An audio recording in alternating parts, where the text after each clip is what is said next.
কিস্তির ম্যাডামের লগে ল্যান্ড লাগাইছি। কি করুম, মার নাম দিয়ে একটা কিস্তি তুলছিলাম। ওখান কাম কইরে কিস্তি দিতে দিতে একবারে ফেপড়া মেপড়া বেড়ে জায়গা কিস্তি আর দিয়ে হারি না, দাঁড় দেনা কইরে মনে করেন বিধি কিস্তা করে হালাইছি। পরে মাথায় কুবুদ্ধি ঢুকলো যে কিস্তির ম্যাডামের লগে প্রেম করি একটু, হয়তো কিস্তিটা মাপ হবো নি। কি করবো ম্যাডামে খালি একদিন কিস্তির লেগে বারবার করে ফোন দিবেন হয়েছে। পরে কইলাম যে ম্যাডাম কিস্তি তো দিমু, তবে একটু লেট হইব, কিন্তু আপনি আমার বারবার ফোন দিয়েন। হ্যাঁ কয় কেন বারবার ফোন দিতে হইব কেন, যদি দেন তাহলে দিয়ে যাবেন সুন্দর মতো।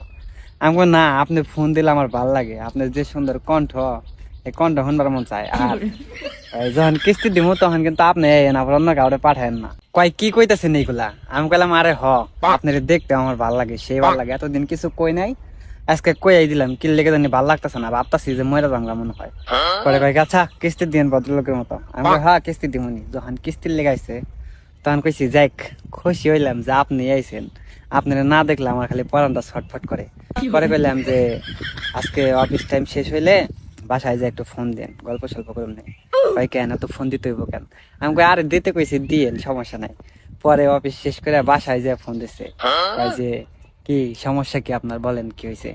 পরে পেলাম যে দেখেন আসলে আপনি কিস্তি টিস্তি নেন তো এই কারণে কিছু কইবার সাহস পাই না, যদি আবার অন্য কোনো কিছু মাইন্ড করেন তো সত্যি কথা এটাই যে আমি আপনারে পছন্দ করি, আপনারে আমার অনেক ভালো লাগে, কিন্তু কিছু কইতে পারি না আপনারে। আপনারে দেখলে আমার মনের মাঝে যে সুখ লাগে ওই সুখ আমি পৃথিবীর কোনো জায়গায় পাই না। আর আপনার চোখ কি কম, একবারে হরিণের মতো চাহনি, দেখলে এই মনের মাঝে কিছু একটা হয়, ওটা আপনার আমি বুঝিয়ে কইয়া পারলাম না। পরে ম্যাডামে কয় ও আচ্ছা তাই নাকি, আপনারা আবার কি মনে করছেন যে ম্যাডামে পড়ে যাবো গা? আরে ম্যাডামে পড়বো না মানে আমি কালা হইলে কি হইব, ফিল্টার মারলে সাকিব খান ফেল, তার মধ্যে আবার যোগ করে দিলাম কন্যা রাশি, আমার খালি কন্যা রাশিতে ঘন ঘন উতাল মারে।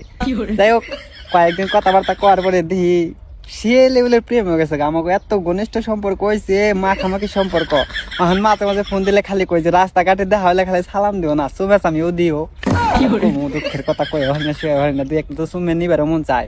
যাই হোক পরে একদিন আবিল দেখাইলাম, বললাম যে দেখো আমি তো অনেক সমস্যায় পড়ে গেছি গে, এখন কিস্তি দিলে তো আমার ওই সমস্যাটার সমাধান হয় না, মিশা কথা কয়ে দিলাম বানিয়ে বানিয়ে। পরে কাজে ঠিক আছে তুমি কিস্তি নিয়ে টেনশন করো না, প্রত্যেক মাসে মাসে কিস্তি এটা আমি দিয়ে দিবনি, তুমি আপাতত ভালো মতো চলো।